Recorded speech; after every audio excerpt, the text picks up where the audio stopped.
செய்திகள். தலைகுனியும் தமிழ்நாடு. கமலை சீண்டிய தமிழிசை.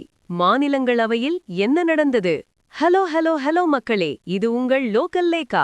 என்ன பாஸ், நம்மவர் கமல் சார் மாநிலங்களவையில பேசின பேச்சுக்கு ஒரு பக்கம் யானை பூனை சண்டை ஓடிக்கிட்டு இருக்கிறப்போ, இப்போ தமிழிசை அக்கா ஒரு பெரிய ஸ்டேட்மெண்ட் கொடுத்திருக்காங்க. கமல் பேசினத பார்த்து தமிழ்நாடே தலை குனிஞ்சு நிக்குதுன்னு அவங்க சொன்னது இப்போ மணிமா தொண்டர்களை கொந்தளிக்க வச்சிருக்கு. இதோ அந்த 7 ஜொலிக்கும் தகவல்கள். 1.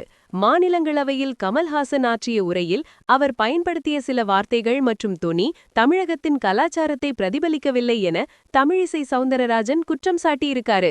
2. டெல்லிக்கு தமிழ்நாட்டின் பிரதிநிதியா போயிருக்கீங்க.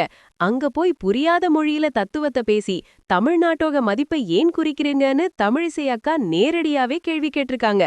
3. உங்க சினிமா வசனங்களை சபையில பேசாதீங்க, மக்கள் பிரச்சனைக்கு தீர்வு கேளுங்க, அதை விட்டுட்டு தலகுனிய விட்டுற மாதிரி பேசாதீங்கன்னு ஒரு ஸ்ட்ராங் அட்வைஸை தட்டி விட்டிருக்காரு. 4. குறிப்பாக நிதியமைச்சர் நிர்மலா சீதாராமனை நோக்கி அவர் வைத்த விமர்சனங்கள் முறையான அரசியல் நாகரிகம் இல்லாதவைன்னு தமிழிசை சாடியிருக்காரு. 5. கமல்ஹாசனுக்கு தமிழ் தெரியும், ஆனா அத தெளிவா சொல்ல தெரியல, அவர் பேசினத மொழிபெயர்க்கிறவங்களுக்கே தலை சுத்திடுச்சுன்னு செம்ம நக்கல் அடிச்சிருக்காங்க அக்கா.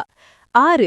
திமுகவோட பிச்சையில MP சீட்டு வாங்கிட்டு இப்போ அவங்களுக்காக பாராளுமன்றத்துல கதை சொல்லிட்டு இருக்காருன்னு ஒரு பொலிட்டிக்கல் பஞ்சையும் இறக்கியிருக்காரு. 7. தவேகா விஜய் ஒரு பக்கம் மாசா என்ட்ரி கொடுத்திருக்கிறப்போ கமல் சாரோட இந்த ராஜ்யசபா பர்ஃபார்மன்ஸ் ரொம்பவே சுமாராவே இருக்குங்கிறது தான் தமிழிசையோட ஒட்டுமொத்த விமர்சனம். கண்ணா, தமிழிசை அக்கா ஒரு டாக்டர் மட்டுமில்ல, அரசியல்ல நாடி துடிப்பு தெரிஞ்சவங்களும் கூட. கமல் சாரோட பேச்ச தலகுனிவுன்னு அவங்க சொன்னது மணிமா திமுக கூட்டணிக்கு ஒரு பெரிய செக்கு தான். கமல் சார் இதுக்கு தன்பாணியில மொழி ஒரு கருவின்னு ஏதாவது விளக்கம் தருவாரா, இல்ல தமிழிசை அக்காவோட இந்த அட்டாக்குக்கு ஸ்நேகன் மீண்டும் ஒரு கவிதை எழுதுவாரா? 2026ல இந்த தலகுனிவு அரசியலுக்கு மக்கள் ஒரு பெரிய விசில் அடிக்க போறாங்க பாரு. It's a fierce battle between saffron and torchlight boss.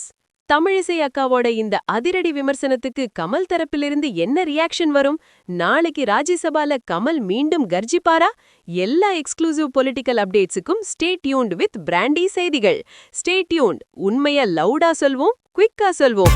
This is local Lekha signing off. Keep வாட்சிங். Bye bye. ஒரு விசில் போடுங்க பாஸ்.